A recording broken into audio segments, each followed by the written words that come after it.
keterangan terkait kemuliaan 10 hari termasuk malam pertama di bulan Dzulhijjah itu. Isyarat awalnya didapati di pembuka surah Al-Fajr, surah yang ke-89, di ayat yang kedua tepatnya, wal fajr wa layalin ashr. Kemudian ada yang melengkapi dengan ayat ketiganya, wasyaf'i wal watr. Baik, alhamdulillah. Ini mendapat penafsiran dari sahabat Ibnu Abbas radhiyallahu taala anhuma ketika menyampaikan riwayat dari Nabi sallallahu alaihi wasallam bahwa Nabi satu kali pernah menyampaikan bahwa ma min ayyamin ahabbu ila Allah al-amalu salihu fiha ahabbu ila Allah min hadhil ayyamil ashr. Tidak ditemukan di antara sekian peredaran waktu dalam setahun saat hari-hari itu seluruh amal soleh yang dikerjakan di dalamnya begitu dicintai oleh Allah Subhanahu wa ta'ala dibandingkan dengan 10 hari di awal Dzulhijjah. Lalu sahabat mengonfirmasi, walal jihadu fi sabilillah, apakah jihad fi sabilillah ya Rasulullah? Tidak mampu juga menandinginya. Walal jihadu fi sabilillah, bahkan jihad fi sabilillah pun tidak mampu menyamainya. Illa rajulun kharaja binafsihi wa malihi wa lam yarji' bidzalika min syai'. Kecuali jika ada puncak tertinggi jihad yang memang tidak bisa disaingi. Jadi tetap jihad fi sabilillah itu nanti ada nomor satu tertingginya, yaitu orang berjuang dengan jiwa dan hartanya sampai dia wafat. Nah, di situ ada jiwa dan harta, nanti turunannya macam-macam. Kalau tidak ada tuntutan secara militer misalnya ya, dan hakim menetapkan itu, jadi nggak sembarangan keluar begitu saja, ada runtutannya di fikih jihad itu. Nanti di bawahnya ada jihad bil qalam, dengan pengetahuan. Itu bisa setara antara jihad ya tuntutan militer dengan jihad pengetahuan. Ada ayat khusus di situ dengan turunnya Quran surah 9 At-Taubah di ayat 122. وَمَا كَانَ الْمُؤْمِنُونَ لِيَنْفِرُوا كَافَّةً فَلَوْلَا نَفَرَ مِنْ كُلِّ فِرْقَةٍ مِّنْهُمْ طَائِفَةٌ لِيَتَفَقَّهُوا فِي الدِّينِ وَلِيُنْذِرُوا قَوْمَهُمْ إِذَا رَجَعُوا إِلَيْهِمْ لَعَلَّهُمْ يَحْذَرُونَ. Tidaklah setiap insan beriman itu mesti semua tergerak untuk berjuang secara militer, sekalipun ada tuntutannya, tapi mesti dibagi. Mesti ada sebagian di antara mereka yang dipersiapkan menjadi kader-kader terbaik di negerinya, di bangsanya, melalui pendalaman pengetahuan. Jadi mesti ada pelajar-pelajar, mahasiswa-mahasiswa yang memang disiapkan untuk membangun negeri. Jadi kalau kita ngikut Quran itu spiritnya akan membantu kita untuk memakmurkan negeri kita. Tidak ada ahli Quran merusak, ya. Tidak ada ahli Quran misalnya tidak mencintai bangsa, pasti cinta. Bahkan bukan sekedar cinta, tapi kita diminta untuk memakmurkan tempat yang kita pijak. Waliyungziru qaumahum idza raja'u ilaihim. Kalau sudah selesai belajar, selesai kuliah, pakar di bidangnya, pulang, kata Quran, ke kampungnya. Pulang ke negerinya. Orang Palembang, pulang ke Palembang, bangun Palembang.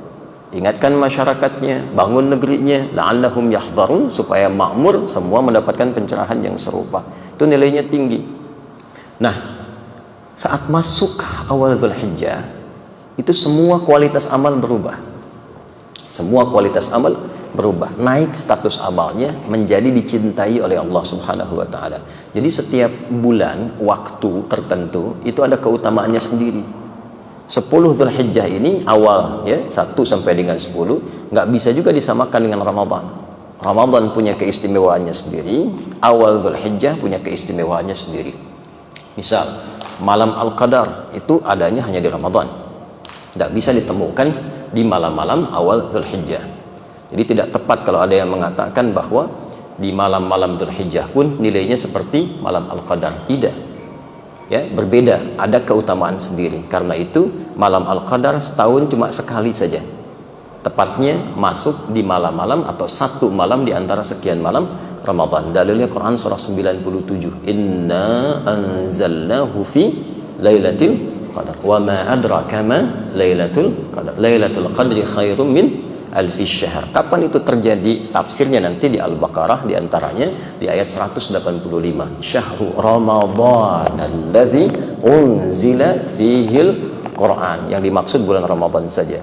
Jadi kalau kita ingin petakan, kita dapati Ramadan bulan siam. Siamnya wajib sifatnya, nggak ditemukan lagi yang lain. Ramadan bulan Quran. Quran menjadi lebih mulia ketika ada di Ramadan. Makanya ketika orang datang masuk Ramadan, semakin tergerak menghafal Quran, membaca Quran, khataman Quran. Ramadan itu bulan infak. Karena itu saat Ramadan meningkat keinginan seseorang untuk infak. Kemudian lebih itu lagi Ramadan bulan meningkatkan sholat. Malamnya orang banyak isi dengan tarawih dan sebagainya. Itu Ramadan. Nah, 10 awal Dzulhijjah itu walayalin ashr. Ya? Baik itu ganjil atau genapnya. Jadi sama saja. 1 kan ganjil, 3 ganjil, kan? 5 ganjil. Atau genapnya 2, 4, 6. Itu awal Dzulhijjah tanggal 1 sampai 10 itu semua punya keutamaan. Semua punya kemuliaan. Tidak peduli ganjil atau genapnya.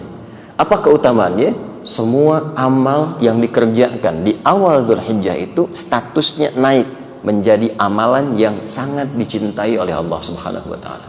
Artinya apa? Kalau Anda sholat dan sholatnya ikhlas, maka status itu naik sholatnya bukan sekedar sholat, tapi sholat yang dicintai oleh Allah Subhanahu wa taala. Kalau Anda infak, bukan sekedar infak, tapi status infaknya dicintai oleh Allah Subhanahu wa taala. Kalau Anda baca Al-Quran, status bacaan Qurannya naik tingkat menjadi dicintai oleh Allah Subhanahu wa taala. Kaidah cinta Allah ini begini. Quran surah ke-3 Ali Imran ayat ke-31. Qul in kuntum tuhibbunallaha fattabi'uni. Perhatikan kaidah cinta itu. Yuhibbukumullahu wa yaghfir lakum dzunubakum. Jika Allah sudah mencintai seorang hamba, yuhibbukumullah, maka yang pertama dianugerahkan oleh Allah kepada hamba itu bukan dunia. Awas ya.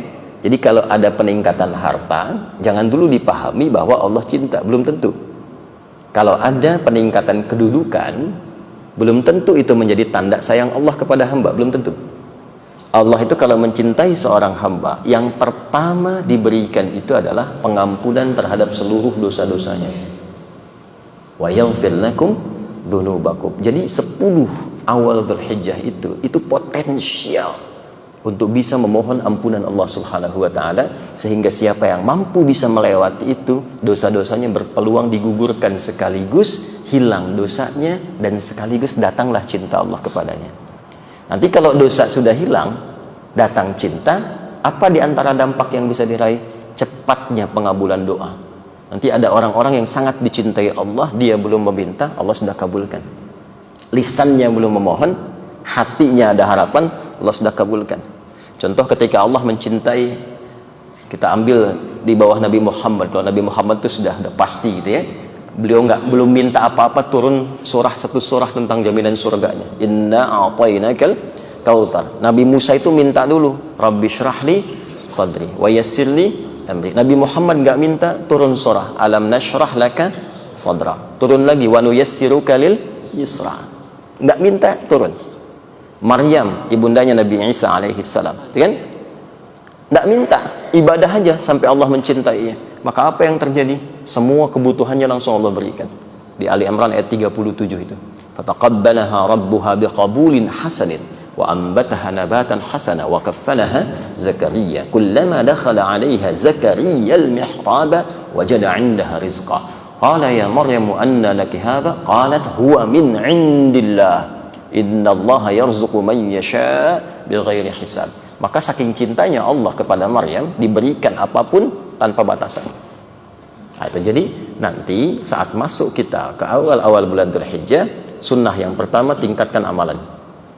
Tingkatkan dari sebelumnya. Nah, rumus cepat untuk meningkatkan itu biasanya para ulama mengarahkan kepada puasa. Siam, karena puasa itu satu amalan yang bisa mencakup amalan-amalan yang lainnya.